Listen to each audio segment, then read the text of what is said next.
Today is Monday the 20th of February 2017. This is Wangen in southern Germany. This is the Fiat garage, Fiat professional service. I cannot complain at all about the service. They've been very nice and given me somewhere to sit down while they're having a look at the motorhome. And now I'm going to have a little bit of a walk around Wangen, which is an incredibly attractive town. And I know you've never heard of it, because the only people who've heard of it live somewhere around here. So it needs a bit more marketing, and I'm going to give it to it right now. Now, this part of Germany in the Middle Ages became quite rich. There's a number of towns such as Isny, which I've already filmed and talked about, which became very wealthy because of the cloth business. This is another town which was based on the cloth business.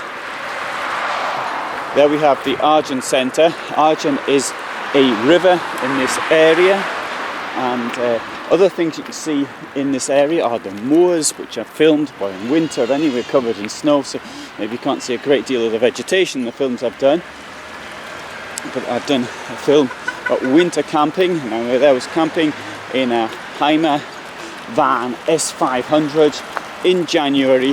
The temperature went down to -13. Anyway, you can see that in another film. Today we're going to have a look at Wangen. Unfortunately, the weather is as it is. There's not much I can do about it.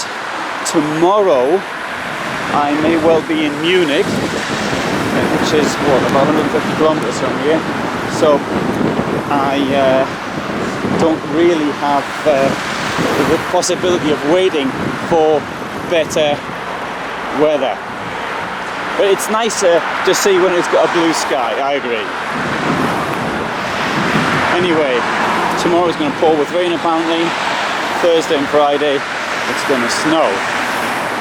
End of February, this has been one of the coldest winters for quite a long time. I suppose I should be grateful that I wasn't in Moscow.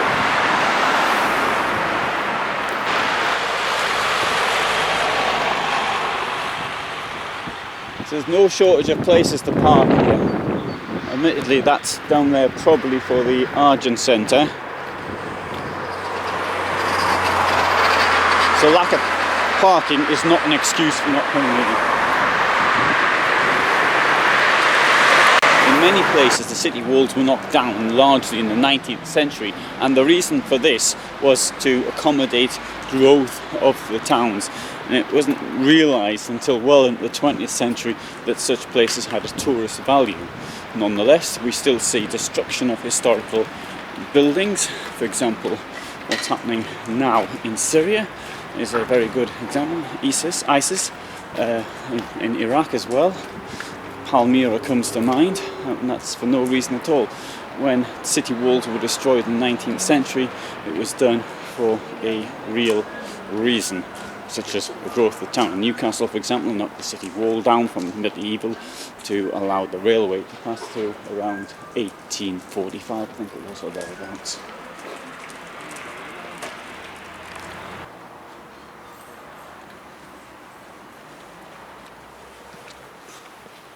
The reason why these pennants are up is because it's a carnival time, which is something which is celebrated in Catholic countries above all, a time of going out and drinking and what have you, and dancing. And then they have Lent, and they can't dance, and then they have Easter, so they can get back in the swing of things after Easter again.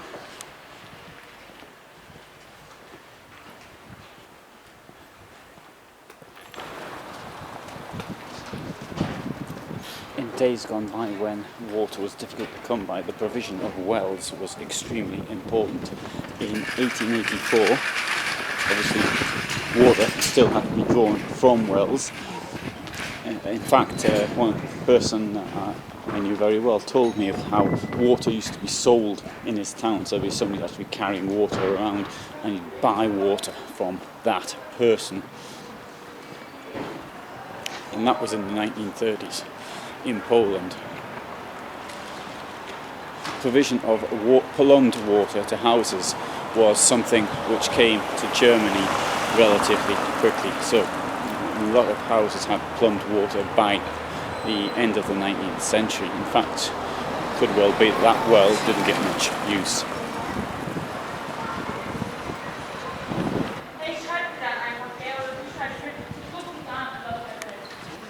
bookshop there called Natterer. There's a Mr. Natterer comes from here, who is a well-known mathematician. He was born around 1941. I can't remember what he discovered though.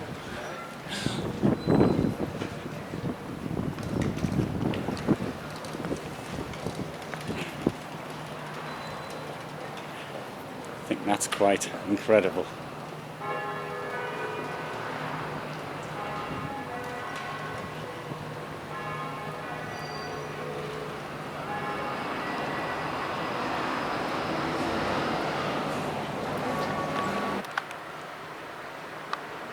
There we have a date, 25th of January 1563. Foundation of the town of Wangen.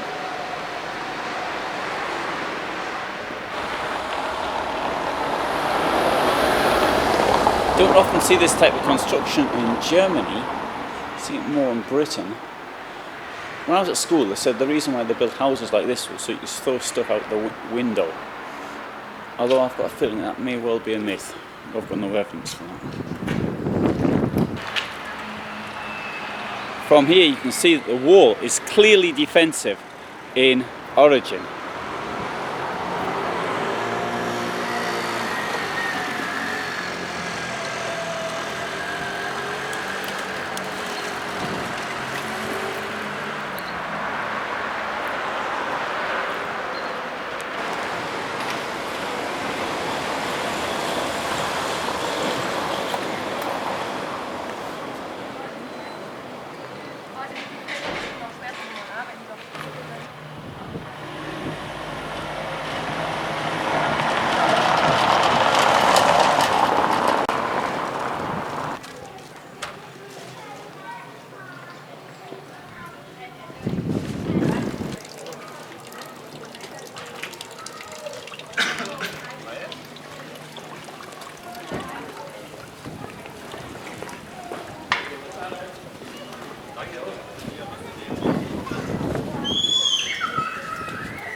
So in a day when there was only one chemist in a town, that's where it must have been.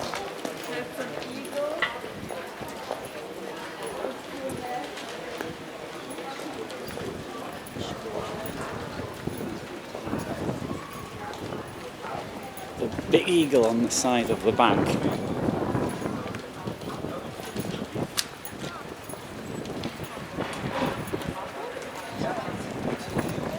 And there's the town hall.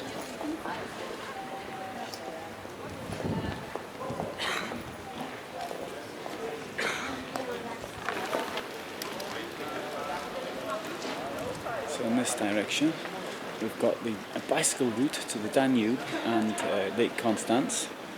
We've also got the police, the post office and the railway station. And that extremely ornate gate.